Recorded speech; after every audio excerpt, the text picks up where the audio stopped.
हजारों करोड़ रुपए भेजकर बीच में से मार लेती थी। और ये पैसे जाते थे ये कांग्रेस की पूरी इकोसिस्टम को, कांग्रेस के बिचौलियों की जेब भरती थी। अब मोदी ने इन योजनाओं को आधार और डायरेक्ट बेनिफिट ट्रांसफर से जोड़ दिया है। बीजेपी ने अब गरीब को उसका हक दिया है। अब मोदी जो पैसा आपको भेजता है वो पूरा का पूरा आपके बैंक अकाउंट में पहुंचता है। मोदी 1 रुपया भेजता है तो पूरे के पूरे 100 पैसे पहुंचते हैं। साथियों, गरीब कल्याण की योजनाओं का सबसे बड़ा लाभार्थी गरीब, पिछड़ा, दलित, आदिवासी और हमारी माताएं बहनें हैं। इसलिए कांग्रेस को जहां मौका मिलता है वो इस वर्ग पर अपना आक्रोश उतारती है। कर्नाटका में कांग्रेस ने एससी एसटी वेलफेयर फंड के 11,000 करोड़ रुपए डाइवर्ट कर दिए जो एससी एसटी समाज के लिए थे। उनको जहां चोरी करने का मौका मिलता था वहां भेज दिया।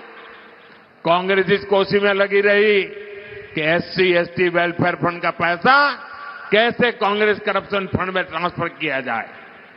साथियों, किसानों को किसान सम्मान निधि में 4,000 रुपये कर्नाटका की बीजेपी सरकार देती थी।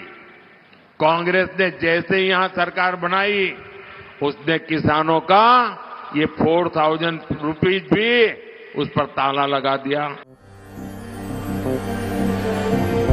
ನನ್ನ ನೆಲದ ಭಾಷೆಯು ದೂರ ಬಲು ದೂರ ಈ ಮನಕಂತೂ ದಾರಿ ತೋರುತ್ತಿದೆ ಆ ಭಾಷೆಯದೇ ಬೆಳಕು ಬೆಳಕುವ ಬೆಳಕು ಬೆಳಕುವ ದೂರ ಎಷ್ಟೇ ಹೋಗಿ ಈ ಭಾಷೆಯಿಂದ ದೂರವಾಗಲಾರಿರಿ।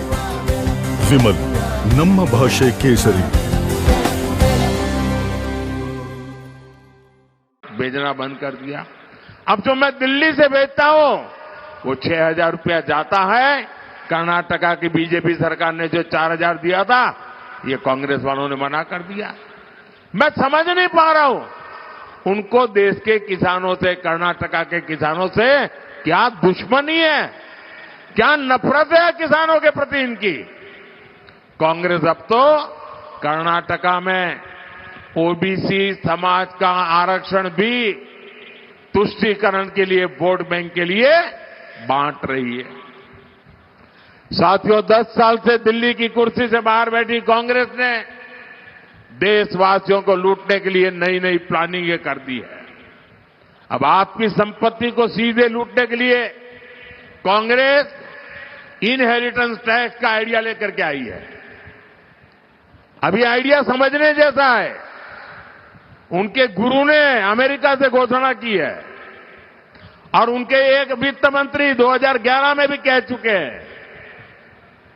यानी ये क्या चीज लाने वाले हैं, आप चौंक जाएंगे। जो भी हिंदी समझते हैं वो जो हिंदी नहीं समझते उनको जरूर समझाएं। ये मैं आपकी चिंता करने के लिए बोल रहा हूं भाई।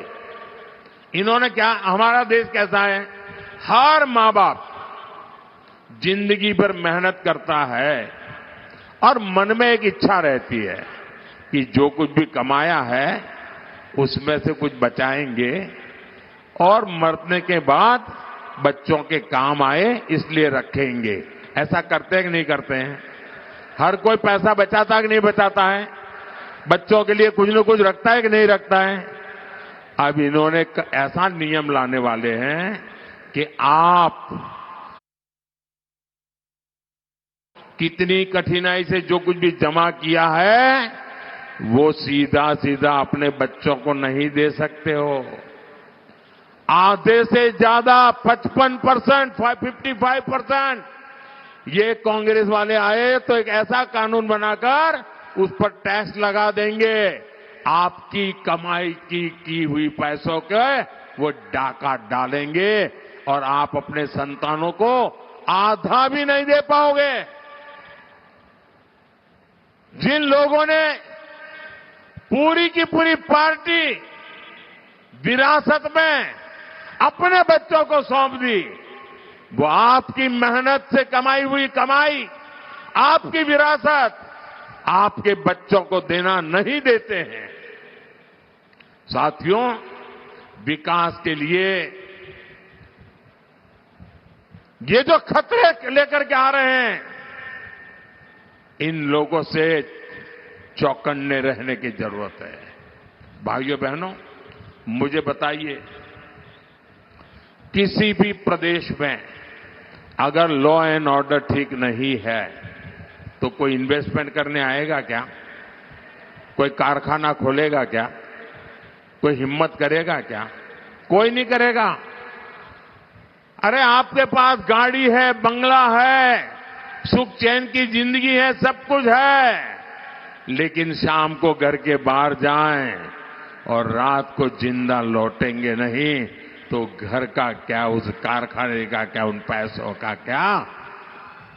आज कर्नाटका को कानून व्यवस्था की स्थिति गंभीर होती जा रही है और कांग्रेस का ट्रैक रिकॉर्ड कानून का व्यवस्था के विषय में गंभीर रूप से गुनाहित है। ये कर्नाटक का हर नागरिक आज असुरक्षा महसूस कर रहा है।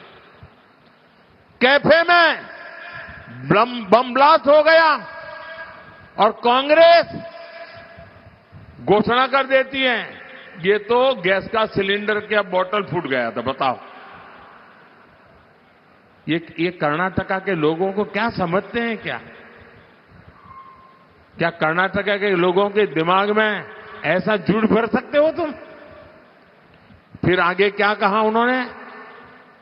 वो सिलेंडर वाली बात चली नहीं तो फिर दूसरा निकाला और क्या कहा कि ये तो बिजनेस राइवलरी थी और इसलिए बिजनेस राइवलरी में ये फटाका फोड़ा है। आप कल्पना कर सकते हैं, ये तो बम धमाके के ट्रायल शुरू किए हैं। कर्नाटका की जिंदगी को खतरे में डालने का ये खेल शुरू हो चुका है। भाइयों, हुबली में दिन दहाड़े कॉलेज कैंपस में एक बेटी की हत्या हो जाए और कांग्रेस उसमें भी वोट बैंक ढूंढती रही। इस घटना ने कर्नाटका के सामान्य परिवारों के लिए बहुत बड़ी चिंता खड़ी की है, टेंशन पैदा किया है। हर मां बाप सोचते हैं कि बेटी बाहर भेज दें या न भेजें, अकेली जाएगी तो पता नहीं क्या होगा। साथियों, नेहा की हत्या ये सामान्य घटना नहीं है।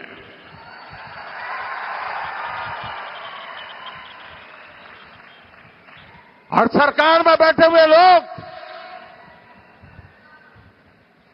वोट बैंक की चिंता में डूबे हुए हैं। ये खतरनाक माइंडसेट है और ये कांग्रेस, पीएफआई,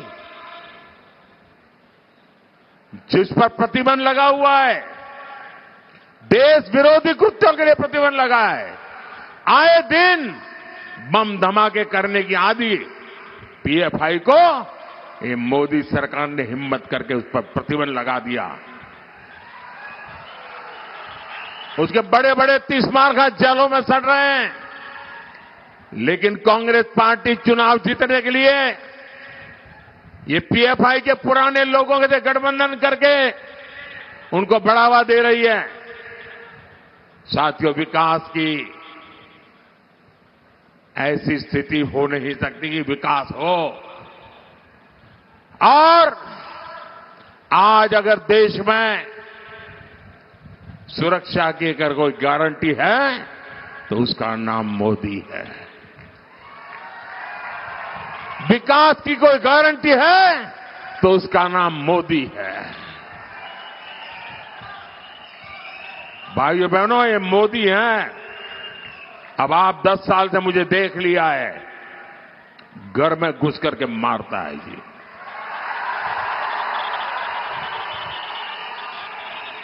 मेरे लिए, मेरे देशवासियों की सुरक्षा ये मेरी सबसे बड़ी प्राथमिकता है।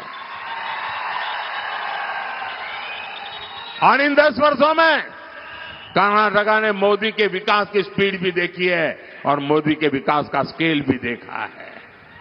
2014 में यानी इतने दशकों तक कांग्रेस सरकार रहने के बाद कर्नाटका में केवल 25 नेशनल हाईवे थे और आज ये संख्या 47 हो चुकी है भाइयों बहनों। यानी कर्नाटका में हाईवेज की संख्या करीब करीब डबल हो रही है। साथियों, हमारी सरकार ने दावणगेरे को